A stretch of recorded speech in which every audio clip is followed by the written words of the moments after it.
मध्य प्रदेश की चंबल घाटी के इलाके में एक हिंदी फिल्म की शूटिंग चल रही थी।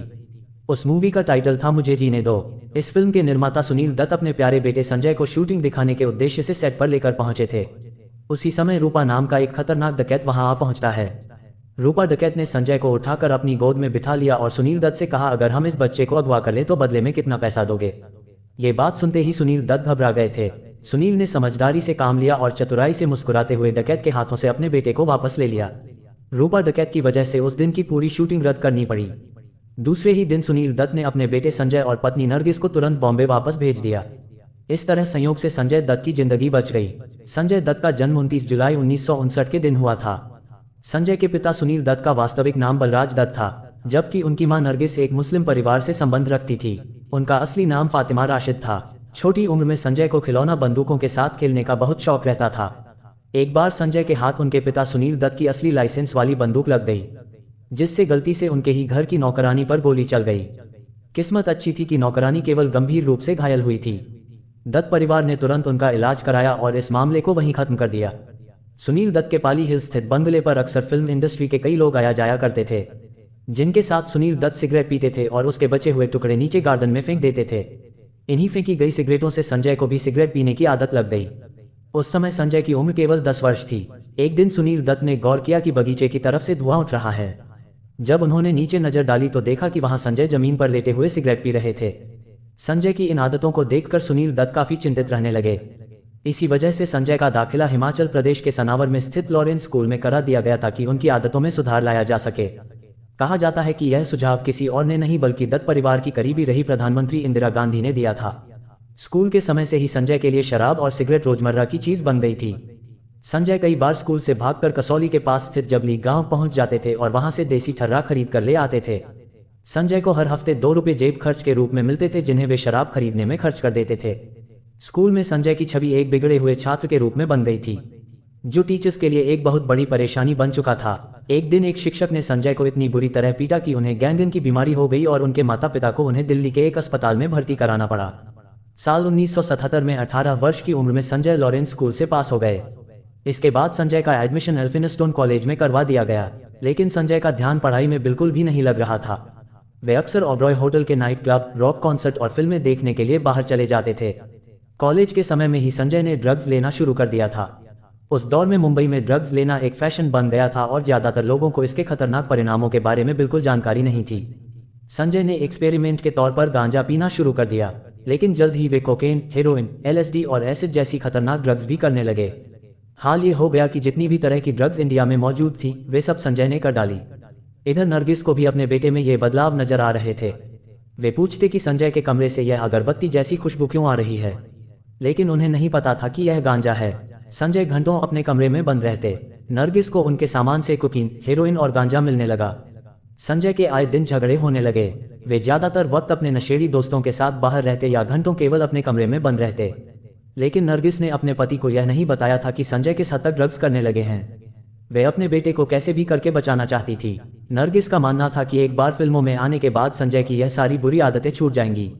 अब संजय दत्त को लॉन्च करने के लिए 1 करोड़ की रॉकी फिल्म बनाने की तैयारी शुरू हो जाती है, जिसे खुद सुनील दत्त डायरेक्ट करने वाले थे। 1 जनवरी 1980 को महबूब स्टूडियो में रॉकी फिल्म का प्रोडक्शन शुरू हो जाता है।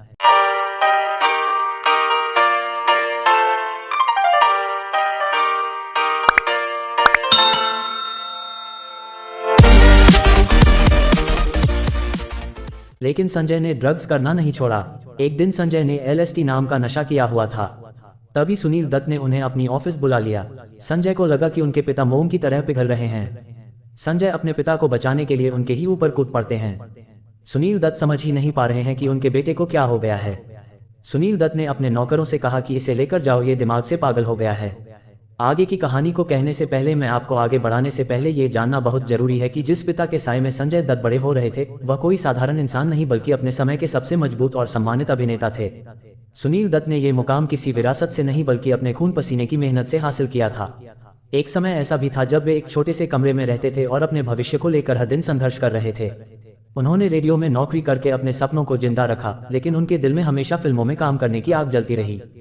किस्मत ने उन्हें मौका दिया। उनका पहला फिल्म था रेलवे प्लेटफॉर्म, कुंदन, राजधानी, एक ही रास्ता, किस्मत का खेल। लेकिन असली पहचान उन्हें फिल्म मदर इंडिया से मिली, जिसने उन्हें पूरे देश का हीरो बना दिया।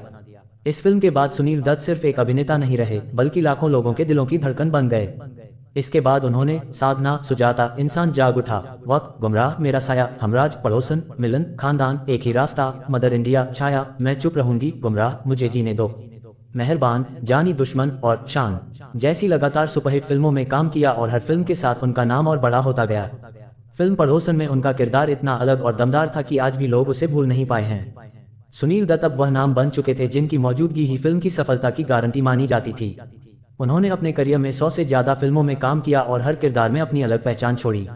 लेकिन उनका सपना सिर्फ एक अभिनेता बनकर रुकना नहीं था, वे फिल्म इंडस्ट्री में कुछ बड़ा करना चाहते थे। इसी सोच के साथ उन्होंने फिल्म प्रोड्यूसर बनने का फैसला किया और अपनी खुद की फिल्मों का निर्माण शुरू किया। उन्होंने रेशमा और शेरा, रॉकी और नाम जैसी फिल्मों को प्रोड्यूस किया, जो आगे चलकर बड़ी और यादगार फिल्में साबित हुई। सुनील दत्त ने अपने जीवन में जो सफलता हासिल की थी, वह उनके संघर्ष, धैर्य और मजबूत इरादों का परिणाम था। वे जानते थे कि इस मुकाम तक पहुंचने के लिए कितना दर्द और कितनी कुर्बानी देनी पड़ती है। और शायद यही कारण था कि वे अपने बेटे संजय दत्त को लेकर हमेशा चिंतित रहते थे, क्योंकि वे चाहते थे कि उनका बेटा भी मजबूत बने और जिंदगी की सच्चाई को समझे। लेकिन किस्मत संजय दत्त के लिए एक अलग ही कहानी लिख चुकी थी, जिसकी शुरुआत अब होने वाली। अब वापस अपनी कहानी पर लौटते हैं। सुनील दत्त जब फिल्म रॉकी की शूटिंग कर रहे थे, उसी दौरान संजय का अपनी को-स्टार टीना मुनीम के साथ रिश्ता शुरू हो गया। लेकिन नरगिस इस रिश्ते से बिल्कुल खुश नहीं थी। इसी बीच एक दिन ये खबर सामने आई कि नरगिस को पैंक्रियाटिक कैंसर हो गया है। नरगिस को तुरंत इलाज के लिए न्यूयॉर्क के एक कैंसर सेंटर ले जाया गया। एक सर्जरी के बाद नरगिस की हालत इतनी ज्यादा खराब हो गई कि वे कोमा में चली गईं। डॉक्टरों ने भी अब उम्मीद छोड़ दी थी। इस कठिन समय में भी संजय अपनी ड्रग्स की आदत को नहीं छोड़ सके। वे अपने जूतों के अंदर हेरोइन छिपाकर अमेरिका तक ले गए। कुछ महीनों के बाद एक चमत्कार हुआ, नरगिस कोमा से बाहर आ गईं। होश में आते ही उन्होंने सबसे पहला सवाल पूछा, संजू कहाँ है? संजय को तुरंत उनके पास बुलाया गया। अपनी मां को होश में देखकर संजय जोर जोर से रोने लगे। नरगिस भारत वापस लौटकर अपने बेटे की फिल्म रॉकी देखने के लिए बहुत उत्साहित थी। मार्च 1981 में नरगिस मुंबई वापस आ गई, लेकिन मुंबई लौटने के बाद भी नरगिस की सेहत फिर से खराब हो गई और उन्हें मुंबई के ब्रीच कैंडी अस्पताल में भर्ती करना पड़ा। नरगिस की आखिरी इच्छा के अनुसार रॉकी फिल्म की रिलीज डेट 8 मई 1981 तय की गई थी। लेकिन 3 मई 1981 के दिन, यानी रॉकी फिल्म रिलीज होने से सिर्फ 5 दिन पहले ही नरगिस का निधन हो गया। नरगिस की मौत का संजय को इतना गहरा झटका लगा कि उनकी आंखों से आंसू तक नहीं निकले। नरगिस की अंतिम इच्छा को पूरा करते हुए 8 मई को ही रॉकी फिल्म का प्रीमियर रखा गया। प्रीमियर के दिन दत्त परिवार सबसे पहले नरगिस की कब्र पर पहुंचा और उन्हें श्रद्धांजलि दी। सिनेमा हॉल के अंदर नरगिस के लिए एक सीट खाली छोड़ी गई थी, जिसका नंबर 15 था। संजय और सुनील दत्त पूरी फिल्म के दौरान बार बार उस खाली सीट की तरफ देखते रहे। फिल्म खत्म होते ही पूरा हॉल तालियों की आवाज से गूंज उठा। लेकिन संजय के चेहरे पर कोई खुशी नहीं थी। जिस इंसान की तारीफ उनके लिए सबसे ज्यादा मायने रखती थी, वही मां फिल्म देखने से पहले ही इस दुनिया को छोड़कर जा चुकी थी। मां की मौत के बाद संजय ड्रग्स की दुनिया में और ज्यादा खोते चले गए। पिता सुनील दत्त भी अंदर से पूरी तरह टूट चुके थे और गहरे दुख में डूब गए थे। उधर रॉकी फिल्म भी बॉक्स ऑफिस पर असफल साबित हुई। संजय की एक्टिंग दर्शकों को खास प्रभावित नहीं कर पाए, लेकिन इस कठिन समय में भी संजय के साथ खड़े रहे कुमार गौरव और टीना मुनीम। उस समय कुमार गौरव संजय की बहन नम्रता दत्त के साथ रिश्ते में थे। साल 1982 और 1983 में संजय की 2 फिल्में रिलीज हुईं। पहली विधाता और दूसरी मैं आवारा हूँ। ये दोनों फिल्में बॉक्स ऑफिस पर सफल साबित हुईं। विधाता साल 1982 की सबसे बड़ी हिट फिल्म बनकर उभरी। लेकिन अब फिल्म के सेट पर संजय के नशे में होने और बेहोश होने की खबरें आम हो चुकी थीं। प्रोड्यूसर्स भी अब संजय की हालत से परेशान रहने लगे थे। स्थिति इतनी गंभीर हो गई थी कि खुद सुनील दत्त ने प्रोड्यूसर्स को अपने बेटे की सच्चाई बताना शुरू कर दिया था। इस वजह से पिता और बेटे के रिश्ते में दूरी और तनाव पैदा हो गया। सुनील दत्त ने अब संजय के इलाज के लिए गंभीर प्रयास शुरू कर दिए। मुंबई के एक क्लिनिक में संजय को इलेक्ट्रोड थेरेपी दी गई, जो बेहद दर्दनाक प्रक्रिया थी। लेकिन इसका भी संजय पर कोई असर नहीं हुआ। संजय का इलाज ब्रीच कैंडी अस्पताल में भी कराया गया, लेकिन वहां से भी कोई सकारात्मक परिणाम नहीं मिला। यहाँ पर भी संजय को अजीब अजीब हेलुसिनेशन होने लगे थे। एक दिन संजय को अपनी बहन प्रिया की जगह एक गोरखा दिखाई देने लगा। वे एक गोरखा कहकर उन्हें आवाज देने लगे। प्रिया ये देखकर घबरा गई। वे किसी तरह का विवाद नहीं चाहती थी, इसलिए उन्होंने गोरखा होने का अभिनय करना शुरू कर दिया। प्रिया ने उनसे कहा, जी साहब बताइए क्या करना है साहब। संजय ने कहा, मेरे लिए चरस लेकर आओ। प्रिया ने जवाब दिया, मेरे पास चरस नहीं है, बीड़ी है। बीड़ी पीना है क्या? साल 1982 में सुनील दत्त संजय को टीना के साथ इलाज के लिए जर्मनी लेकर गए, लेकिन वहां पर भी कोई सुधार नहीं हुआ। उसी समय टीना राजेश खन्ना के साथ सौतन फिल्म की शूटिंग कर रही थी। दोनों के रिश्ते की खबरें सामने आने लगी। इस बात से संजय अंदर से पूरी तरह टूट गए और टीना के साथ उनका रिश्ता यहीं खत्म हो गया। संजय को इतना ज़्यादा गुस्सा आया कि एक दिन वे महबूब स्टूडियो पहुंच गए जहां राजेश खन्ना शूटिंग कर रहे थे और उन्हें देखते रहे। लेकिन उस समय राजेश खन्ना शांत रहे और मामला लड़ाई तक नहीं पहुंचा। 22 मई 1982 की रात दिल टूटने और नशे की हालत में संजय ने अपने घर में अपनी राइफल से हवा में फायरिंग कर दी। घर की खिड़कियां और कार के शीशे टूट गए।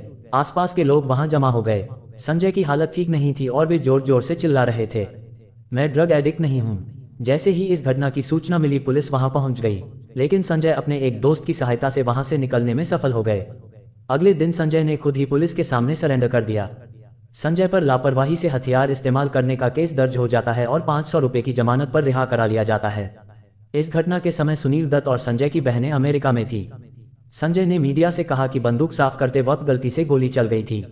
एक दिन संजय हेरोइन का नशा करने के बाद लगातार 2 दिन तक सोते रहे। 2 दिन बाद संजय को होश आया। संजय ने आईने में देखा कि उनकी आंखें सूजी हुई हैं। धंसी हुई आंखें और बिगड़ा हुआ चेहरा देखकर संजय को लगा कि वे अब मरने वाले हैं। संजय को एहसास हो चुका था कि हालात अब बिगड़ चुके हैं। लास्ट में संजय अपने पिता के पास गए और रोते हुए कहा, मुझे मदद चाहिए। जनवरी 1984 में सुनील दत्त संजय को अमेरिका ले जाते हैं। मियामी के एक अस्पताल में संजय का इलाज शुरू हुआ। डॉक्टर ने संजय से पूछा कि वे कौन कौन सी ड्रग्स करते हैं, तो संजय ने कहा, यार ये तो सब ठीक करना पड़ेगा। संजय की हालत देखकर डॉक्टर हैरान थे कि इतनी सारी ड्रग्स लेने के बाद भी संजय जिंदा कैसे हैं। अंततः एक बार फिर अमेरिका में संजय का इलाज शुरू होता है और सुधार नजर आने लगा। 1 महीने के डिटॉक्स के बाद संजय को लगा कि वे ठीक हो गए हैं, लेकिन डॉक्टर उन्हें लंबे समय के लिए मिसिसिपी के एक रिहब सेंटर भेजना चाहते थे। रिहब सेंटर में संजय को लगभग 30 दूसरे मरीजों के साथ रखा गया था। यहाँ उन्हें अपने बर्तन साफ करने, कपड़े धोने और खाना बनाने जैसे सभी काम खुद ही करने पड़ते थे और धीरे धीरे रिहब सेंटर का माहौल उन्हें अच्छा लगने लगा। उन्होंने वहाँ नए दोस्त बनाए, खाना बनाना सीखा और बिना ड्रग्स के जिंदगी को महसूस करना शुरू कर दिया। इस रिहब सेंटर में संजय को हफ्ते में केवल 1 बार फोन करने की अनुमति दी गई थी। हालांकि रिहब सेंटर में रहने के बावजूद संजय के लिए अकेलेपन और नशे की आदत से जूझना आसान नहीं था। सुनील दत्त को शक होने लगा कि संजय ने दोबारा शराब पीनी शुरू कर दी है। वे निराश होकर वापस भारत लौट आए। उन्होंने संजय को नरगिस की आवाज में रिकॉर्ड किए गए कुछ टेप भेजे जिनमें नरगिस उन्हें समझा रही थी और अपना स्नेह जता रही थी। इस बार अपनी दिवंगत मां की आवाज सुनकर संजय जोर जोर से रो पड़े। ये पल संजय की जिंदगी का सबसे बड़ा मोड़ साबित हुआ और उन्होंने फैसला कर लिया कि अब वे कभी नशे को हाथ नहीं लगाएंगे। और यही वह समय था जब मैंने फैसला किया कि अब मैं जिंदगी के नशे में रहूंगा, अपने काम के नशे में रहूंगा, अपने परिवार के प्यार के नशे में रहूंगा, लेकिन कभी भी ड्रग्स के नशे में नहीं रहूंगा, कभी भी नहीं। सितंबर 1984 में संजय वापस मुंबई लौट आए। मुंबई पहुंचते ही उनका पुराना ड्रग डीलर उनसे मिलने आया और उन्हें नए माल का लालच देने लगा। ये संजय की जिंदगी का सबसे बड़ा फैसला लेने वाला पल था। ड्रग्स को फिर से अपनाना है या हमेशा के लिए उसे छोड़ देना है। इस बार संजय की मजबूत इच्छाशक्ति की जीत हुई। संजय ने उस ड्रग डीलर को तुरंत वहां से भगा दिया। ये वही दिन था जब संजय को पहली बार एहसास हुआ कि उन्होंने नशे के खिलाफ अपनी पहली लड़ाई जीत ली है। लगभग 8 महीनों तक संजय को बॉम्बे में कोई बड़ा काम नहीं मिला। वे अपना अधिकतर समय बांद्रा के सी रॉक होटल में स्क्वैश खेलते हुए बिताने लगे। फिर एक दिन फिल्म निर्माता पप्पू वर्मा ने संजय को अपनी एक्शन फिल्म जान की बाजी का प्रस्ताव दिया। संजय ने इस फिल्म में काम करने के लिए तुरंत हामी भर दी। जान की बाजी की शूटिंग के पहले दिन संजय काफी नर्वस थे, लेकिन जैसे ही उनका पहला शॉट खत्म हुआ पूरी यूनिट ने खड़े होकर उनके लिए तालियां बजाईं। जब यह फिल्म सिनेमाघरों में रिलीज हुई तो इसका प्रदर्शन ठीक ठाक रहा, लेकिन संजय अब भी एक बड़ी सुपरहिट फिल्म का इंतजार कर रहे थे। उसी दौरान 4 ऐसे लोग एक साथ आए जो सफलता हासिल करने के लिए पूरी तरह तैयार थे। निर्देशक महेश भट्ट, जिनकी पिछली कुछ फिल्में सफल नहीं हो पाई थीं। कुमार गौरव, जिनका करियर लव स्टोरी के बाद धीमा पड़ गया था। कहानी लेखक सलीम खान, जो जावेद अख्तर से अलग होने के बाद खुद को फिर से साबित करना चाहते थे, और संजय दत्त, जो एक मजबूत वापसी के लिए तैयार थे। महेश भट्ट 2 सौतेले भाइयों की कहानी पर एक फिल्म बनाने की तैयारी कर रहे थे। कुमार गौरव ने इस फिल्म को खुद प्रोड्यूस करने का निर्णय लिया। सलीम खान ने इस फिल्म की कहानी और स्क्रिप्ट तैयार की। फिल्म के मुख्य किरदारों के लिए कुमार गौरव और संजय दत्त को चुना गया। हालांकि कुमार गौरव के पिता राजेंद्र कुमार इस फैसले से संतुष्ट नहीं थे, क्योंकि फिल्म में संजय का किरदार ज्यादा प्रभावशाली था जो अंत में मर जाता है।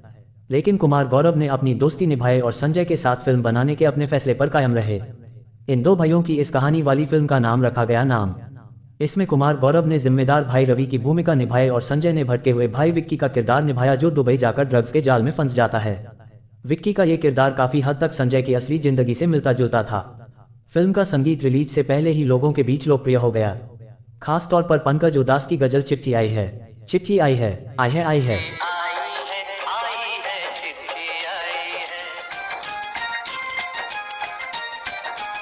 चिट्ठी आई है 12 सितंबर 1986 को फिल्म नाम सिनेमाघरों में रिलीज हुई और यह बड़ी सुपरहिट साबित हुई। दर्शकों ने संजय दत्त में एक शानदार अभिनेता और उभरते हुए नए सितारे की झलक देखी। इस फिल्म की कामयाबी ने संजय का आत्मविश्वास एक बार फिर से मजबूत कर दिया। अब संजय के सामने सबसे बड़ी चुनौती ये थी कि वह साबित करें कि नाम की सफलता कोई संयोग नहीं थी। धीरे धीरे संजय की फैन फॉलोइंग तेजी से बढ़ने लगी। खास तौर पर छोटे शहरों में उनकी निजी जिंदगी की परेशानियां, ड्रग्स से जंग, रिश्तों की चर्चाएं, दमदार वापसी, मजबूत शरीर और लंबे बालों वाली उनकी पर्सनैलिटी ने उन्हें एक कल्ट आइकन बना दिया। इसी दौर में संजय का नाम पहले फिलीपींस की एक एयर होस्टेस के साथ जोड़ा गया और बाद में अभिनेत्री किमी कार्टर के साथ भी उनकी नजदीकियों की खबरें सामने आईं। आप जीवन संगिनी बनाने का निर्णय कर लिया, लेकिन उन्होंने एक शर्त रखी कि शादी के बाद ऋचा को अपना फिल्मी करियर छोड़ना होगा। ऋचा ने बिना किसी हिचकिचाहट के इस बात को स्वीकार कर लिया। अक्टूबर 1987 में संजय और ऋचा ने न्यूयॉर्क में शादी कर ली। इस खास मौके पर नरगिस की एक तस्वीर भी वहां रखी गई, मानो उनकी मौजूदगी इस नए रिश्ते को आशीर्वाद दे रही हो। सुनील दत्त भी इस शादी से बेहद खुश थे। उन्हें लगा कि अब संजय की जिंदगी सही दिशा में आगे बढ़ेगी। शादी के शुरुआती दिन खुशियों से भरे हुए थे। ऋचा घर और परिवार की जिम्मेदारियां संभाल रही थीं, जबकि संजय अपने फिल्मी काम में व्यस्त रहते थे। 10 अगस्त 1988 को उनके घर बेटी त्रिशाला का जन्म हुआ, जिसने उनकी जिंदगी में नई रोशनी भर दी।